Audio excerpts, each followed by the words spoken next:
So musician, you've been playing for a while now and you want to take the songs you've written in your bedroom out to a wider audience. Honestly, from the bottom of my heart, I congratulate you. That is an awesome thing to do. But if you've ever tried to build your own home studio, you know this feeling. You open up YouTube, you open up Reddit, you open up magazines, you open up forum articles, and all of a sudden, you've got 3,000 conflicting ideas on what DAW, interface, monitors, cables, microphones, and software you need to get, and it can be disheartening and super overwhelming. I'm so overwhelmed right now. And before you know it, you're staring down the barrel of a $2,000 bill for a bunch of gear that you don't actually know what it does, but someone on the internet with a neckbeard named Terrence in a basement said you need it. Don't listen to Terrence. So today we're going to test an idea. What if, instead of piecing together a bunch of random stuff that people on the internet suggest to you, or people try to upsell you in a store, what if we just bought a bundle that removed all of the guesswork? A bundle that includes all the software, all the hardware, the monitors, everything you need to get your word processing computer from a work tool into a fledgling recording studio. Could this potentially be the best budget way to get into the world of home recording? Let's go find out.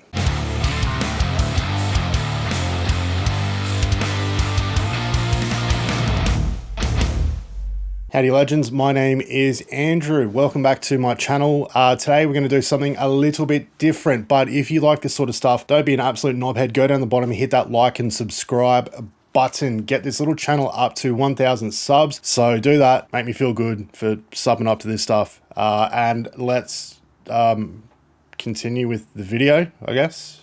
Sweet.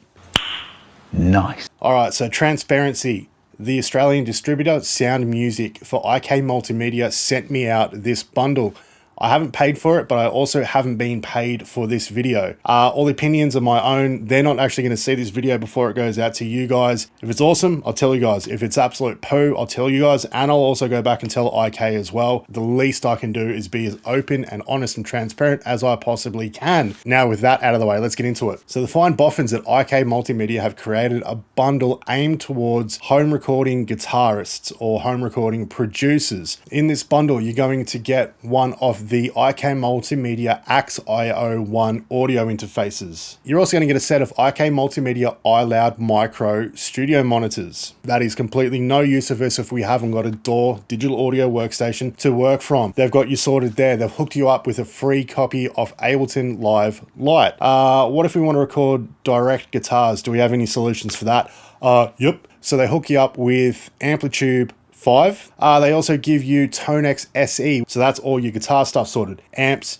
cabinets, effects, captures, tone net, everything. Brilliant. So unfortunately, we know that a band is not made up of just guitarists, so we need more instruments. So what have IK done? They've gone and given them to you. So for drums, they have given you the Modo Drum VSTI virtual instrument. For bass, they've given you the Modo Bass 2 virtual bass instrument. Awesome. So we've got all our rhythm section stuff covered. We've got our guitar stuff covered. We've got our DAW covered. But what about, you know, pianos or synths or all that sort of stuff? With the iLoud micros, IK throw in two of your choice of IK's SE versions or CE versions of any of their software. So for me, I ended up downloading Syntronik 2, which is basically a whole raft of rare and collectible analog synths all in one place. And then the other one that I went with was Sampletank 4 SE. So from what I can understand, it's a multi-layered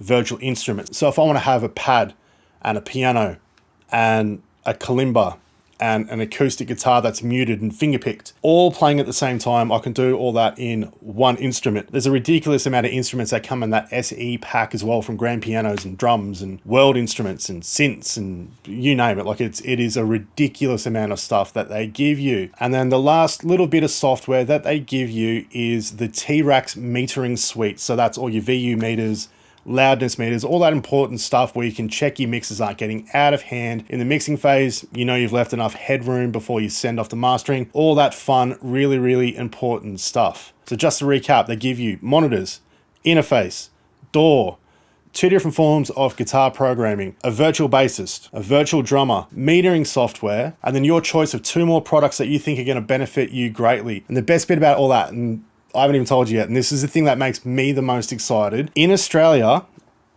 all that, $779. $779. It's ridiculous. Seriously, to put that into perspective, I've actually gone through and itemized all the bits and pieces that you get in the IK bundle and figured out a price if you bought it individually. Keep in mind, $779 in Australia, and then whatever that is in your American dollars and euros and shit, I've got no idea. You can figure it out. Okay, so the AXIO1 interface in Australia, $250.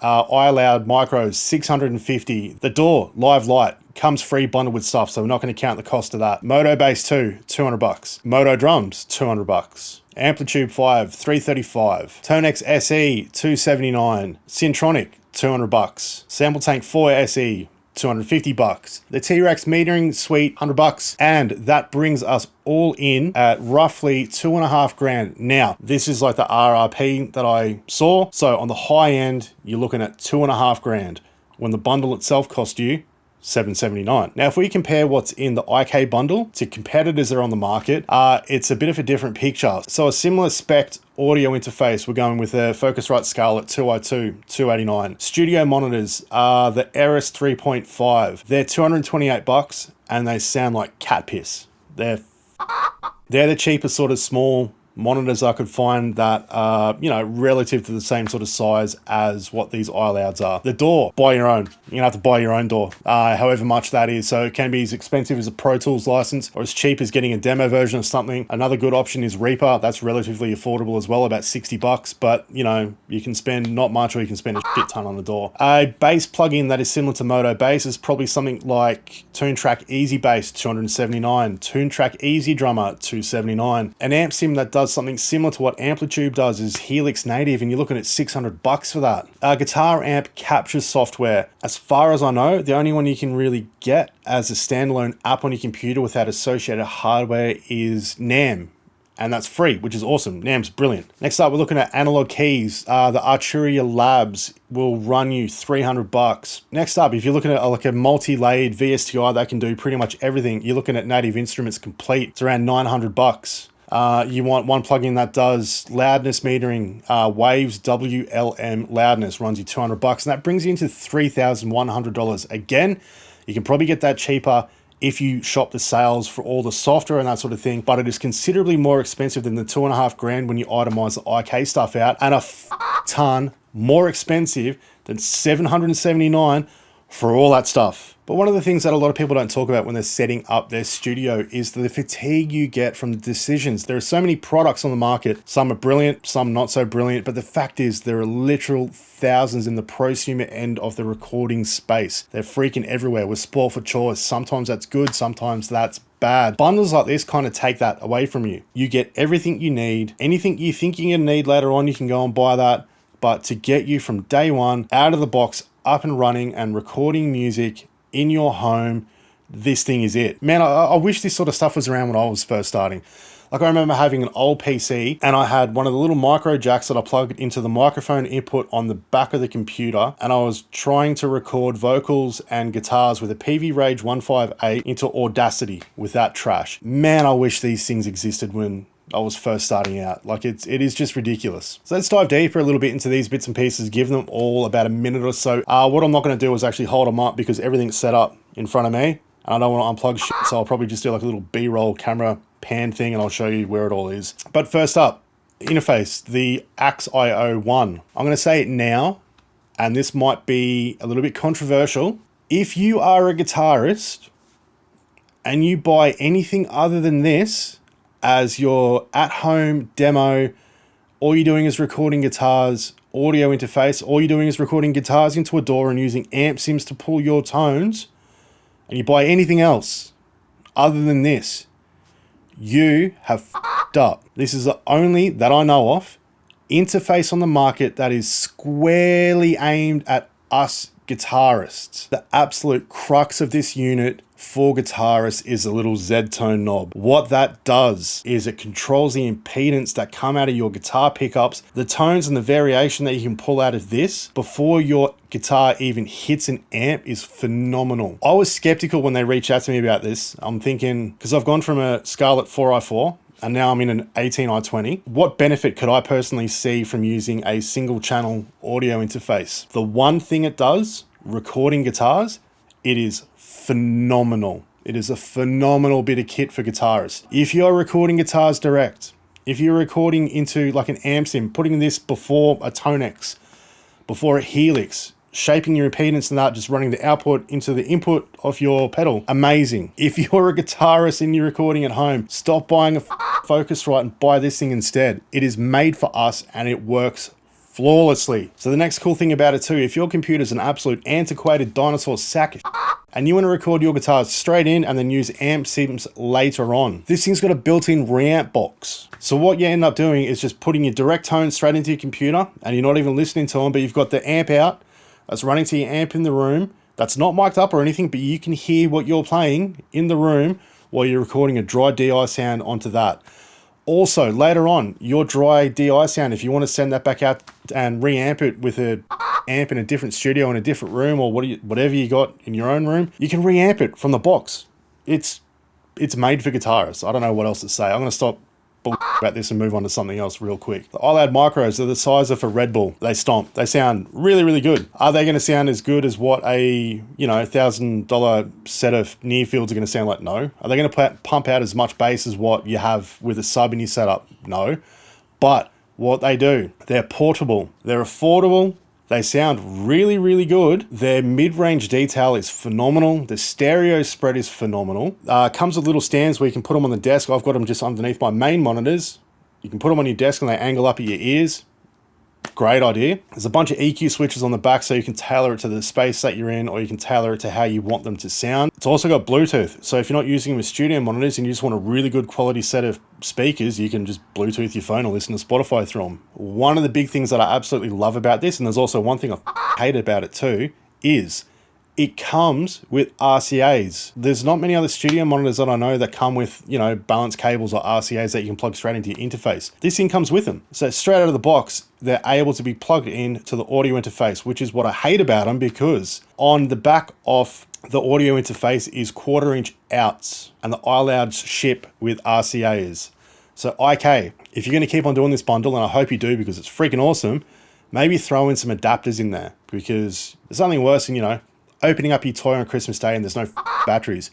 Give us some batteries. Adapters. Batteries. Next bit, Ableton Live Lite. It's got nothing to do with IK Multimedia, so it doesn't really matter, but it is a stripped down version of Ableton Live. With Live Lite, you only get 8 channels total of audio and MIDI, which is a little bit limiting, but it comes free. Another good option to upgrade to, like I said, is Reaper. It's about $60 in Australia. It's a fully fledged, proper, amazingly good bit of kit. Does all your MIDI, does all your audio stuff. It is as good as the big guys, and it's cheap as. So if you're looking to get away from, a limited, cheap version, free version of the software and get into something more professional that isn't going to break the bank, Reaper. Honestly, it's sick. Next up, Amplitube is one of the OG guitar amp sims, and version 5 is massive. The amount of stuff that's in it is phenomenal, from pretty much every guitar amp you could possibly think of, every stomp box you could possibly think of, ways to split your signal, series, parallel, wild shit. It's expansive and it's massive, and there's heaps of stuff to explore, which is cool because you're not going to outgrow it in like 6 months and want to move on to something else. It also integrates Tonex as well, so you've got all the ToneNet stuff that you can download for free,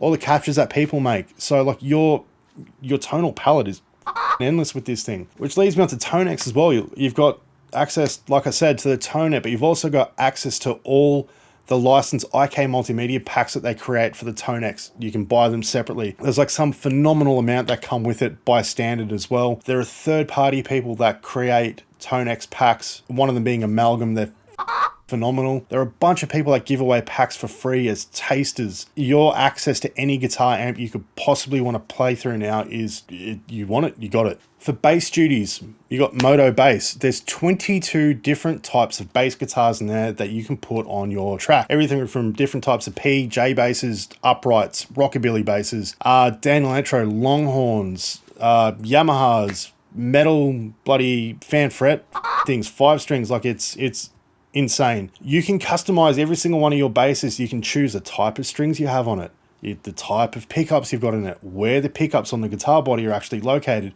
where you pick on the guitar. Like, it is phenomenal. If you suck at programming MIDI for that sort of stuff, there is an extensive library as well of pre-made like loops and licks and that you can change the key off, drag and drop the MIDI into your song, and then you've got a bass section for that chord that you're playing, and the MIDI is there, has the bass on it, like stupid easy. Anyone could do it. I could do it. For the drums, you got Modo drums. That's 13 different drum kits. Inside of all that, if you want to create your own custom kit with a snare from one drum kit and a bass drum from another and something from another, you can do all that. Which type of head do you want on your snare drum? Whereabouts on the snare drum do you hit with your left and your right hand? You can program those zones in. Do you want to tune the drum head a little bit lower? Which one? Do you want to do the top head or the bottom?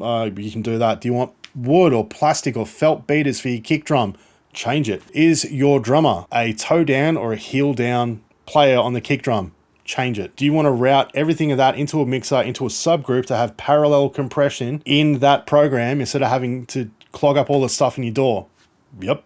It is stupid. It is powerful. You can place your drums in a whole bunch of different rooms. Awesome. Sounds awesome. Now, just getting through the last of it really quickly. T-Rex metering. It's essential. Learn how to use that. Learn how to mix with headroom. So if you do end up sending your songs off to master, there's room for your mastering engineer to move. It's just good practice. Learn how to do it. These sorts of tools are a no-brainer. They're unglamorous, but they're essential. Syntroniks.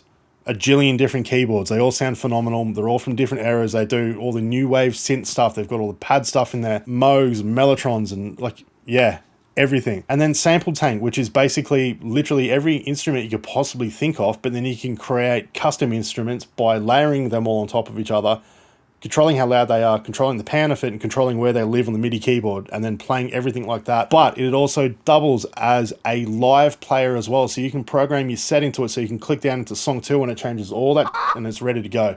Awesome. So who is this even for anyway? Let's be real. This is not for everyone. If you've already got some of your integral bits of kit, you know, monitors and an audio interface and that sort of stuff, this kit is probably not for you. But if you were starting out from scratch, you've always wanted to get into recording your music, creating beats, creating full songs to be able to release, this is for you. It is a smart, cost-effective way to get into an ecosystem where everything talks to each other well. All the products are managed, all the licenses are managed in one spot instead of having, you know, half a dozen different license managers for a half a dozen different companies' software that live on your computer. And that's why I think something like this is an amazing idea, because it's not revolutionary. It's not going to allow you to operate a world-class studio, but what it does is remove the barrier to entry and the friction of creativity. Righto, so what we're going to do next, instead of talking about all this stuff, we're going to test it. I mean, like, properly test it. Is the interface any good? What's the latency like? What do the preamps sound like?